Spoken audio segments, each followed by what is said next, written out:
ये बात राइना बचपन से ही खूब सुंदर थी।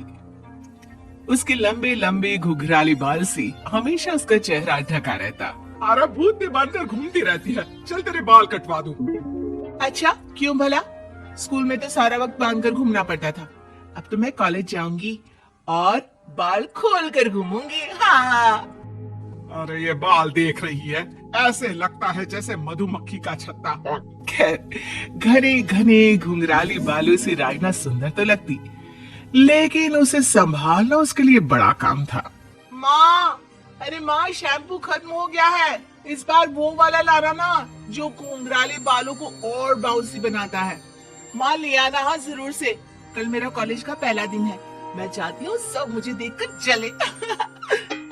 अगले दिन राइना कॉलेज पहुँचती है, जहाँ एक लड़का उसे छेड़ते हुए कहता है, अरे लगता है चाउमीन में सोया सॉस कुछ ज्यादा ही गिर गया। अरे मुझे तो चेहरा दिख ही नहीं रहा। लड़कियां भी राइना का मजाक उड़ाती है।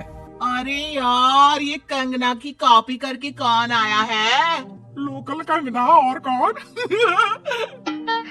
राइना को सभी पर गुस्सा आता है, लेकिन वो कुछ नहीं कहती। स्कूल में तो बाल बंधे ही रहते थे, लेकिन कॉलेज में राइना एक लड़की से कहती है, हाय, मेरा नाम राइना है, मुझे आर्ट्स डिपार्टमेंट में जाना है। कहाँ से है रास्ता? अपने बाल हटा कर देखो, सामने ही बोर्ड लगा है। राइना को कॉलेज में भी दोस्त बनाने में दिक्कत आ रही थी। वो रोते रोते घर आ जाती है। माँ, मैं क्या करूं? आज तो सारा दिन लोगों ने न जाने क्या क्या बोलकर मेरा मजाक ही बना कर रख दिया। माँ प्लीज कुछ करो ना मेरे बालों का। मैंने तो पहले ही कहा था कटा दे, पर तू। अरे कटाने से क्या होगा, उल्टा जो थोड़े बांध कर ये इन्हें समेट सकती है ना, वो भी नहीं कर पाएगी। तो क्या मेरी कोई दोस्त नहीं बनेगी कॉलेज में, या मैं हमेशा लोगों के मजाक का ही शिकार होती रहूंगी? राइना जोर जोर से रोने लगती है। तभी उसका छोटा भाई आ जाता है और राइना के बालों के बीच एक पेंसिल छुपा देता है। तभी उसका दोस्त भी पीछे से आ जाता है। अरे ढूंढो ढूंढो, कहाँ है पेंसिल? मैं नहीं बताऊंगा। दोस्त काफी कोशिश करता है, लेकिन उसे पेंसिल नहीं मिलती। वो वहाँ से चला जाता है। थैंक्स दी, आज आपके बालों ने तो मुझे बचा ही लिया। अच्छा, बहुत दिनों के बाद बालों को लेकर कुछ अच्छा सुनने को मिला। मुझे भी पहले लगता था कि मेरे बाल सबसे सुंदर है, लेकिन अब पता चला। अरे क्या पता चला, क्या हो गया? देख, किसी भी चीज के ना दो पहलू होते हैं। या तो तुम बालों से ही लोगों का मन जीतो, या फिर रोती रहो। अब ऐसे घने बाल तो तुम्हें भगवान ने दिए हैं। राइना को पिता की बात समझ में आ जाती है। वो सोच लेती है कि जिन बालों के कारण वो कॉलेज में एक भी दोस्त नहीं बना पा रही है, उन्हीं बालों से वो दोस्तों की लाइन लगवा देगी। अगले दिन कॉलेज में डेस्क में राइना बालों को आगे कर लेती है और लोगों को लगता है कि राइना का चेहरा पीछे है, लेकिन राइना घने घुंघराले बालों को हटाकर हंसने लगती है। देखा मेरे बालों का कमाल? इससे मेरा चेहरा भी नहीं दिखता और मैं चलती क्लास में सो भी सकती हूँ। सभी राइना को देखकर हंसने लगते हैं। क्लास में परीक्षा चल रही होती है, तो राइना अपने बालों में चीटिंग के पेपर छुपा छुपा कर आसपास के बच्चों की मदद भी कर देती है, जिसके बाद से तो राइना क्लास की हीरोइन बन जाती है। वाह राइना, तेरे बाल तो बहुत कमाल के हैं। मैं तो इन्हीं के कारण पास हो गई। और पता है, मैं तो अपने काम का सामान राइना के बालों के बीच में ही फंसा देती हूँ। जैसे जैसे काम होता है वैसे वैसे इस्तेमाल करती हूँ। अब तो क्लास में हर कोई राइना के साथ बैठने की जिद करता। राइना में इसे लेकर घमंड आ जाता है। उसे लगता है कि वही क्लास की सबसे डिमांडिंग लड़की है। फिर एक दिन, मैं इस कॉलेज में नई नई आई हूँ, क्या आप मेरी दोस्त बनेंगी? मैं? ओह सॉरी, मैं इस क्लास की सबसे डिमांडिंग लड़की हूँ। हर कोई मेरे साथ ही रहना चाहता है। एक काम करो ना, वो पीछे की सीट दिख रही है, जाओ, जाकर वहीं बैठ जाओ। लड़की को राइना की बात बहुत बुरी लगती है, लेकिन वो करती भी तो क्या, जाकर चुपचाप पीछे की सीट पर बैठ जाती है। तो आज का लेसन सबने याद किया है ना बराबर से?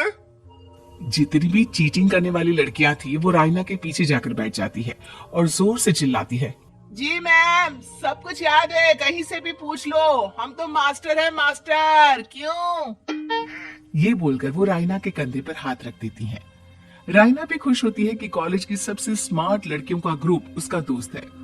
पीछे बैठी वो लड़की देखती है कि कैसे मैडम के सवाल लड़कियां राइना के सर को देखकर दे रही है।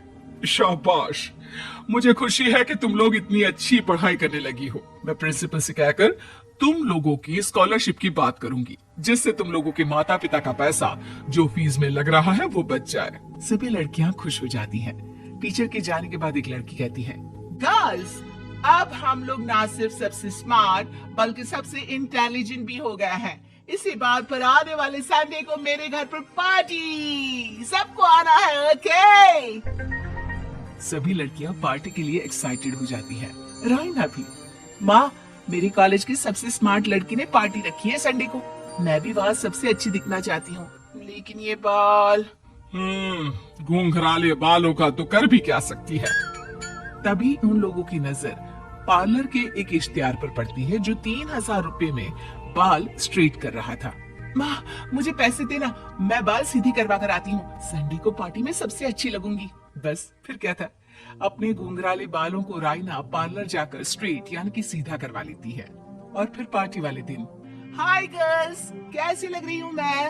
ओह नो, शिट, ये क्या करवा लिया बालों का हाल? और जिसके घर पार्टी थी वो लड़की, अरे ये क्या करवा लिया? तुम्हें मालूम नहीं है, जिस बालों में चीटिंग रखकर हम लोग टीचर के अगर इम्प्रेशन जमाते थे, उन बालों को तुमने। अरे हमें तो स्कॉलरशिप भी मिलने वाला था, अब तुमने बाल सीधे करवा लिए, अब तुम हम लोगों के लिए किसी काम की नहीं हो। अरे लेकिन हम दोस्त तो है ना, क्या मैं अच्छी नहीं लग रही हूँ? हमें तेरे अच्छे और बुरे लगने की कोई जरूरत नहीं है, हम लोगों को तेरे बालों से फायदा था, अब वो नहीं है तो हम तेरे दोस्त भी नहीं है। जा जाकर बाल वापस घुंघराले करके आ, तभी तो उन लोगों की दोस्त बन सकती है। राइना रोते रोते घर आती है और माँ को सारी बात बता देती है। माँ, ला पैसे दे, मैं बाजार जाकर बाल ठीक करा के आती हूँ। लेकिन माँ, मुझे ये बाल बहुत अच्छे लग रहे हैं, काश ये बाल मैं पहले ही सीधे करवा लेती। देख बेटा, पैसे तो मैं तुझे दे दूं, लेकिन वैसे बाल करके तू फिर ऐसे दोस्त बनाएगी जो तेरे साथ मतलब के लिए जुड़े हैं। लेकिन इन बालों में तू ऐसे दोस्त बनाएगी जो तेरे साथ जीवन भर का साथ निभाएंगे। राइना को माँ की बात समझ में आ जाती है।